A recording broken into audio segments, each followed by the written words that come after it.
In this session, we will learn how to use public resources to identify known disease-causing variants in a gene. Let's start with terminology.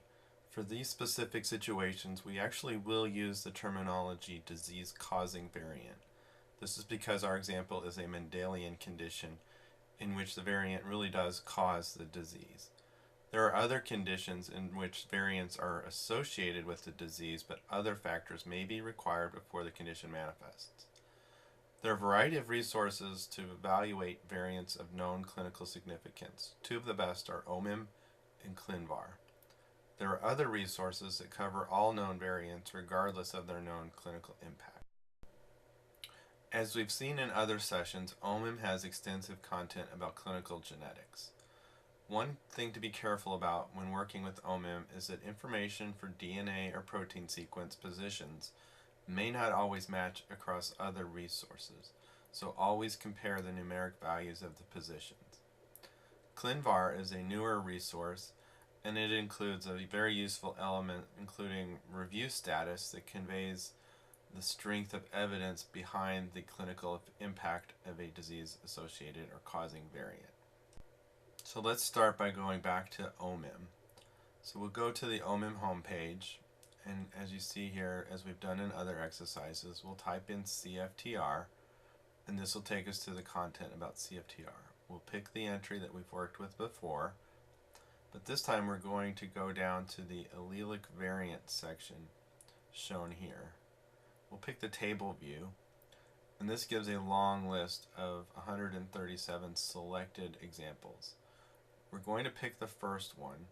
One nice thing that OMIM does is they typically put the most frequent condition or most frequently found variant at the top of their list. But you can see here a wide variety of variations that are documented in OMIM.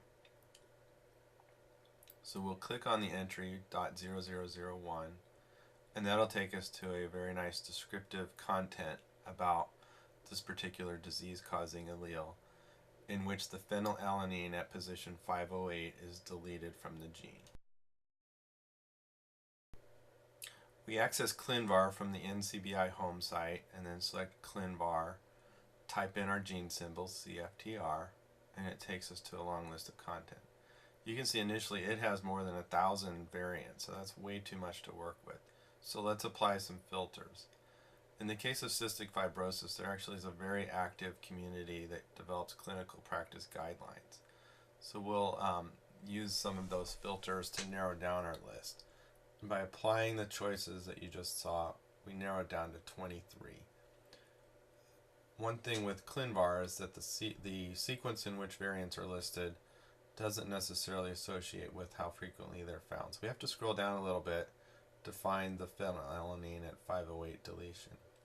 That takes us to this entry, which provides a variety of useful data points about the phenylalanine 508 deletion. Navigating information about known disease-causing variants is an important clinical bioinformatics skill. In this session, we've seen two publicly available resources, OMIM and ClinVar, that are great starting points for these exercises.